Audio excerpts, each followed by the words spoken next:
Economic zoology pisciculture. Economic zoology পিসিকালচারের আন্ডারে আমরা চলে এসেছি কোশ্চেন নাম্বার 6। কোশ্চেন নাম্বার 6 বলছি ডিমেরিটস অফ ইনডিউসড ব্রিডিং। এই যে ইনডিউসড ব্রিডিং সম্পর্কে আমরা পড়লাম আগের ভিডিওটিতে, তো এর যে ডিমেরিটস সেগুলি সম্পর্কে আমরা এবার জেনে নেব। বলছে repeated breeding in a season may cause ill health to the brood fishes. বলছে যদি রিপিটেড ব্রিডিং করা হয়ে থাকে একটা সিজনের মধ্যে, তাহলে কিন্তু ব্রুড ফিশেসদের শরীর অসুস্থ হয়ে যেতে পারে।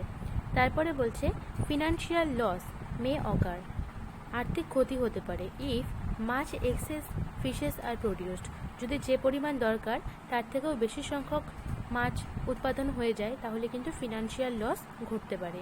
নেক্সট বলছে the whole process may be hampered if supply and preservation of pituitary gland are not proper. বলছে যদি সাপ্লাই এবং প্রিজার্ভেশন অফ পিটুইটারি গ্ল্যান্ড যদি প্রপার না হয় তাহলে কিন্তু হোল প্রসেসটাই হ্যাম্পার্ড হয়ে যাবে, নষ্ট হয়ে যাবে। নেক্সট পয়েন্ট বলছে due to interbreeding fishes may become genetically weak. যেহেতু ইন্টারব্রিডিং হয়ে থাকে এ কারণে জেনেটিক্যালি কিন্তু ফিশেসগুলো দুর্বল হয়ে থাকে। তারপরে বলছে রিকোয়ার এনাফ ম্যান পাওয়ার, প্রচুর ম্যান পাওয়ার প্রয়োজন, অ্যান্ড মানি এবং আর্থিক চাহিদার প্রয়োজন for successful operation of the whole process. যাতে করে হোল প্রসেসটা সাকসেসফুল হয় তার জন্য কিন্তু ম্যান পাওয়ারটাও প্রচুর পরিমাণে প্রয়োজন এবং অর্থও প্রচুর পরিমাণে প্রয়োজন। এবারে আমরা চলে আসবো নেক্সট ভিডিওতে। Economic zoology pisciculture. Economic zoology পিসিকালচারের আন্ডারে আমরা চলে এসেছি কোশ্চেন নাম্বার 7। কোশ্চেন নাম্বার 7 বলছে management and culture of major carps. কী করে মেজর কার্পসেরকে ম্যানেজমেন্ট করা পসিবল এবং এদের কালচার কী করে হবে সেটা এবার আমরা দেখে নেব। ফার্স্টেই বলছে collection of sponge. Collection of sponge সম্পর্কে বলছে sponge are collected from rivers which is natural source. বলছে রিভার থেকে স্পঞ্জ কালেক্ট করা যেতে পারে যেটা একদম natural source, or from artificial sources like centres performing induce breeding, বা আর্টিফিশিয়াল সোর্স যেখান থেকে হচ্ছে ইনডিউস ব্রিডিং যেখানে করা হয় সেখান থেকে কিন্তু আমরা স্পন কালেক্ট করতে পারি। এখানে কিন্তু ব্রিডিং গ্রাউন্ড অফ কার্পসের ছবি দেওয়া রয়েছে, তোমরা এই ছবিটির একটি স্ক্রিনশট নিয়ে নাও। এবার আমরা চলে আসবো পন্ড ম্যানেজমেন্টে। পন্ড ম্যানেজমেন্ট সম্পর্কে ফার্স্টেই যেটা বলছে সেটা হচ্ছে aquatic weed control. Aquatic weed control বলছে উইড অর্থাৎ জঙ্গল free nursery, weed free nursery facilitates free moving of growing fishes. বলছে যে যদি নার্সারিতে কোনো রকম জঙ্গল না থাকে, যদি পরিষ্কার পরিচ্ছন্ন থাকে, তাহলে কিন্তু যে গ্রোয়িং ফিশগুলো রয়েছে তারা খুব ফ্রিলি মুভ করতে পারে। নেক্সট পয়েন্ট বলছে weed control may be done manually, mechanically or by applying weedicides. বলছে উইড কন্ট্রোল কিন্তু করা যেতে পারে ম্যানুয়ালি বা মেকানিক্যালি অথবা উইডিসাইডস ইউজের মাধ্যমে, like 2,4-D, 2,2 dichloropropanoic acid, ammonia etcetera. এই উইডিসাইডসগুলো কিন্তু অ্যাপ্লাই করা যেতে পারে। Next point eradication of unwanted fishes. Unwanted ফিশেসের ইরাডিকেশন কী করে হবে? ফার্স্টে বলছে ammonia. Ammonia at the rate of 20 to 25 ppm has been found as an effective fish toxicant. বলছে যে যদি জলে 20 থেকে 25 ppm অ্যামোনিয়া ইউজ করা হয়ে থাকে সেটা কিন্তু টক্সিকেন্ট হিসাবে ভালো এই আনওয়ান্টেড ফিশেসদের ক্ষেত্রে। নেক্সট বলছে The toxicity in water lasts for about 35 to 40 days. বলছে এই যে টক্সিসিটিটা সেটা মোটামুটি 35 থেকে 40 দিন মতন কিন্তু থাকে। তারপরে বলছে ব্লিচিং পাউডার। বলছে bleaching powder as fish toxicant has been found to be effective in 3 to 4 hours at 25 to 30 ppm। বলছে যদি জলে 25 থেকে 30 ppm এর মতন ব্লিচিং পাউডার দেওয়া হয় তাহলে কিন্তু অ্যাপ্লাই 3 থেকে 4 ঘন্টার মধ্যে কিন্তু সেটা এফেক্টিভ হয়ে যায়। The toxicity last for about 7 to 8 days in the pond. বলছে এই টক্সিসিটিটা মোটামুটি 7 থেকে 8 দিন মতন কিন্তু পুকুরে থাকে। তারপরে বলছে application of lime. Lime application কী করে? বলছে to help to maintain a proper pH quick lime is applied in the pond. বলছে প্রপার পিএইচ লেভেলটা মেনটেন করার জন্য কিন্তু কুইক লাইম অ্যাপ্লাই করা যেতে পারে পুকুরে।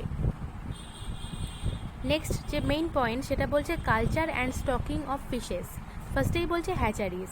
This are very shallow tanks which become completely dried during summer। বলছে এটা হচ্ছে শ্যালো ট্যাঙ্কস যেটা হচ্ছে সামারে অর্থাৎ গরমকালে একদম কমপ্লিটলি ড্রাই অর্থাৎ পুরোপুরি শুকিয়ে যায়। বলছে ইম্পাউন্ডিং অর্থাৎ জল জমানো। Impounding rain water of the hatcheries help in hatching the eggs. বলছে যদি বর্ষাকালে যদি বৃষ্টির জল জমিয়ে রাখা যায় তাহলে কিন্তু এই হ্যাচারিসগুলো এগ হ্যাচিংয়ের জন্য সাহায্য হবে। তারপরে বলছে eggs hatch into larvae in 18 to 24 hours. বলছে যে ওই এগগুলো হ্যাচিং হয়ে লার্ভি বা স্পন উৎপন্ন হতে 18 থেকে 24 ঘন্টার মতন সময় লেগে যায়। অ্যান্ড কল্ড ডিম্পোনা, যে স্পন সেগুলোকে তখন বলা থাকে হচ্ছে ডিম্পোনা। They are transferred to nursery tanks within 2 to 3 days। এবং তারপরে সেই ডিম্পোনাগুলোকে নার্সারি ট্যাঙ্কে 2 থেকে 3 দিনের মধ্যে ট্রান্সফার করে দেওয়া হয়। নেক্সট বলছে নার্সারি ট্যাঙ্ক সম্পর্কে আমরা এবার জেনে নেব। বলছে the pond is initially fully dried. ফার্স্টে হচ্ছে এই পন্ডগুলোকে ফুললি একদম ড্রাইড করা হয়, পুরো শুকিয়ে নেওয়া হয়। অ্যান্ড ধানশিয়া প্ল্যান্টস আর কাল্টিভেটেড, এবং কিন্তু সেখানে ধানশিয়া প্ল্যান্ট কাল্টিভেট করা হয়ে থাকে। কেন করা হয় দেখে নেব। বলছে at the onset of rain this plants are ploughed down and laddered so that they become thoroughly mixed with soil. বলছে ওই বৃষ্টির আগে কি করা হয়, এই গাছগুলোকে লাগানো হয় এবং সেগুলো কি হয় যে একদম মাটির সাথে মানে বৃষ্টির সময় বা তার আগে বা পরে একদম পচে গিয়ে সেটা একদম মাটির সাথে মিশে যায়।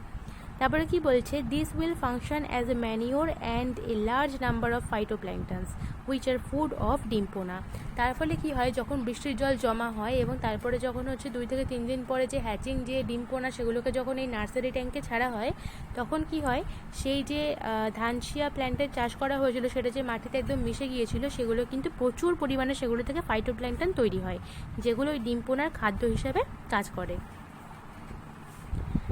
নেক্সট বলছে বিফোর ট্রান্সফার অফ ডিম্পোনা, ডিম্পোনাতে ট্রান্সফার করার আগে the weeds and pests should be removed from the pond.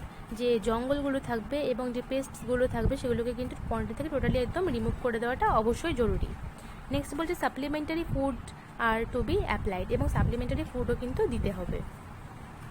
Next বলছে রেয়ারিং ট্যাঙ্ক। রেয়ারিং ট্যাঙ্ক সম্পর্কে বলছে the preparation of rearing tank are just same as nursery tank, but rearing tanks are larger in size. বলছে nursery ট্যাঙ্কের preparation ঠিক যেভাবে হয় rearing ট্যাঙ্কের preparation ঠিক সেরকমভাবেই হয়ে থাকে, বাট নার্সারি ট্যাঙ্কের থেকে কিন্তু রেয়ারিং ট্যাঙ্কের যে সাইজটা সেটা বড় হয়ে থাকে। বলছে হোয়েন দ্য ডিম্পোনা বিকাম 1 inch ইন লেন্থ, যখন ডিম্পোনাগুলো 1 ইঞ্চি সাইজের হয়ে থাকে তখন এদের কিন্তু ধানিপোনা বলা হয়ে থাকে। They are transfer to rearing tanks from nursery tanks, তখন তাদেরকে নার্সারি ট্যাঙ্কের থেকে রেয়ারিং ট্যাঙ্কে ট্রান্সফার করে দেওয়া হয়। বলছে নেক্সট পয়েন্ট ইন রেয়ারিং ট্যাঙ্কে the fishes are kept up to 4 to 6 months। এই রেয়ারিং ট্যাঙ্কে কিন্তু ফিশগুলোকে 4 থেকে 6 মাসের জন্য রেখে দেওয়া হয়। অ্যান্ড বাই দিস টাইম, এবং এই সময় they grow up to 9 to 10 inch in length, এবং এই সময় এরা কিন্তু 9 থেকে 10 ইঞ্চি মতন গ্রো করে। And are now known as চারাপোনা, তখন এদেরকে বলা হয়ে থাকে হচ্ছে চারাপোনা। নেক্সট পয়েন্ট বলছে stocking tank or storing tank. বলছে they are large tank of 2 to 5 hectare. বলছে এই ট্যাঙ্কগুলোর যে শেপটা সাইজটা এটা হচ্ছে 2 to 5 হেক্টরের মতন হয়ে থাকে। And average water depth of 2 metre, এবং এটার যে অ্যাভারেজ ওয়াটার ডেপথ সেটা মোটামুটি 2 মিটারের কাছাকাছি হয়ে থাকে। Next point the water should be slightly alkaline and very often supplementary foods are given. বলছে ওয়াটারটা স্লাইটলি অ্যালকালাইন হতে হবে এবং সাপ্লিমেন্টারি ফুডও কিন্তু সেখানে দিতে হবে।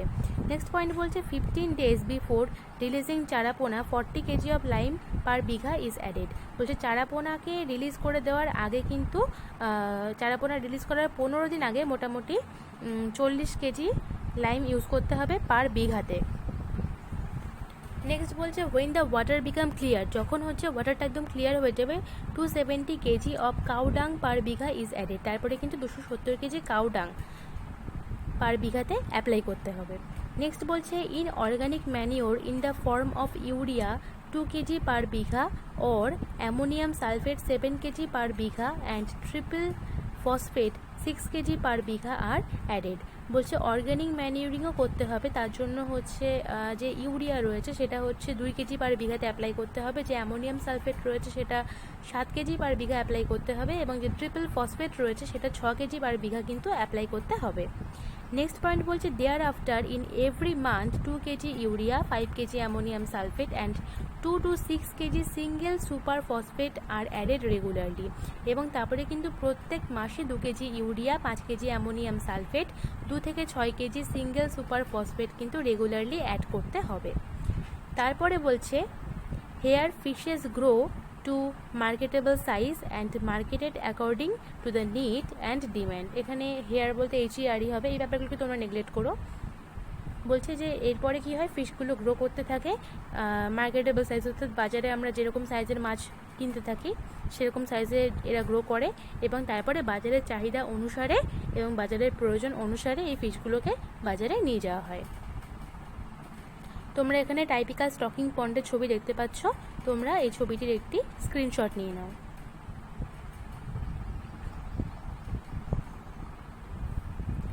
তাহলে আমাদের এই কোশ্চেনটি পড়া কমপ্লিট হয়ে গেল। তোমাদের যদি ভিডিওগুলি ভালো লেগে থাকে তাহলে অবশ্যই ভিডিওগুলি লাইক করতে এবং আমার চ্যানেলটি সাবস্ক্রাইব করতে ভুলো না, এবং ফ্রেন্ডের মধ্যে অবশ্যই ভিডিওগুলি শেয়ার করতে ভুলো না। Thank you.